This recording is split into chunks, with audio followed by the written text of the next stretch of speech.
உங்க அப்பா பேரை வைக்கிறதுக்காக நீ பல்கலைக்கழகம் திறக்கிற. நாங்க அப்படி இல்ல.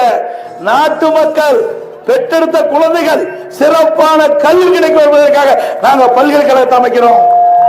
இதே விழுப்புரம் மாவட்டம் அறிவிச்சார் சிவிஎஸ் அவர்கள், அறிவிச்சார் சக்கரவாணி அவர்கள் இவரெல்லாம் கோரிக்கை வச்சாங்க. இந்த விழுப்புரம் மாவட்டத்தில் இருக்கின்ற மக்கள் ஏழை எளிய ஒடுக்கப்பட்ட தாழ்த்தப்பட்ட மக்கள் நிறைந்த மக்கள், அவருடைய பெற்றெடுத்த குழந்தைகள் உயர்வு நல்ல கல்வி கிடைக்க வேணும். அதுக்காக ஒரு பல்கலைக்கழகம் எங்களுக்கு கொடுனாங்க. உடனடியாக விழுப்புரத்திலே அம்மா திருநாமத்தின் பேரில் புதிய பல்கலைக்கழகத்தை உருவாக்கி கொடுத்தோம். அந்த பல்கலைக்கழகம் இடம் தேர்வு செய்யப்பட்டு விட்டது. அந்த பணி துவங்கப்பட்டு விட்டது. ஆட்சி மாற்றம் வந்தவுடனே திராவிட முன்னேற்ற கழக முதலமைச்சர் திரு ஸ்டாலின் அவர்கள் அந்த பல்கலைக்கழகத்தை ரத்து சென்ற முதலமைச்சர் இன்றைய முதலமைச்சர் ஸ்டாலின். நீங்களா படிப்பை பத்தி பேசுறீங்க, உங்களுக்கு படிப்பு என்றால் கசக்குது. படிப்பை பத்தி உங்களுக்கு என்ன தெரியும்? அதிமுகவுக்கு தான், அதிமுக தான் கல்விக்கு அடித்தளம்.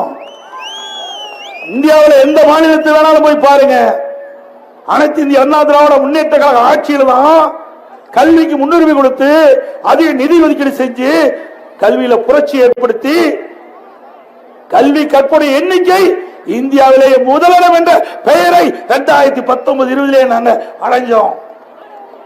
ஆனா நீங்க என்ன செஞ்சீங்க? ஆட்சி பொறுப்பேற்று 4 ஆண்டு காலம் ஆகுது. கல்விக்கு என்ன திட்டத்தை கொண்டாந்து கல்வி வளர்ச்சி அடைவதற்கு என்ன சாதனை படைச்சீங்க? ஒண்ணுமே கிடையாது. அப்பா பேர் வைக்கணும், அதுக்கு தான் பல்கலைக்கழகம்.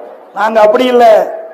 மாணவர் சமுதாயம் ஏற்றப்பட வேண்டும் என்பதற்காக பல்கலைக்கழகத்தை கொண்டு வந்த அரசாங்கம் அதிமுக அரசாங்கம்.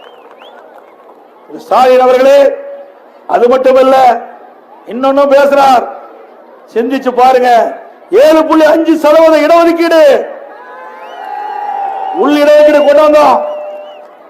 அந்த 7.5% உள் ஒதுக்கீடு மூலமாக இதுவரை 2818 மாணவ மாணவிகள், அரசு பள்ளியை படித்த மாணவர்கள் மருத்துவராக இருக்கிறாங்க. இது சாதனை. அப்ப இந்த திட்டத்தை கொண்டு வருகின்ற பொழுது மேலும் ஆளுநர் இந்த மசோதாவை கையெழுத்து போட மறுத்துட்டார்.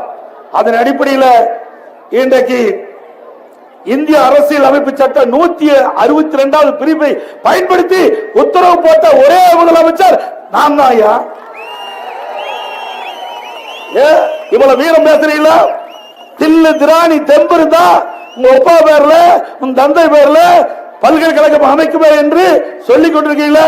நான் செஞ்ச மாதிரி அரசியல் அமைப்பு சட்டம் 166 பிரிவுப்படி பயன்படுத்து. அந்த தில்லு உனக்கு இல்ல. பொம்மை முதலமைச்சர். அப்போ பாரதிய ஜனதா கட்சியோட நாங்க உறவா இருந்தோம். அப்படி இருந்தும் கூட மேதகு ஆளுநர் அவர்கள் இன்றைக்கு 7.5% உள் இடஒதுக்கீடுக்கு அவர் மறுத்தார்.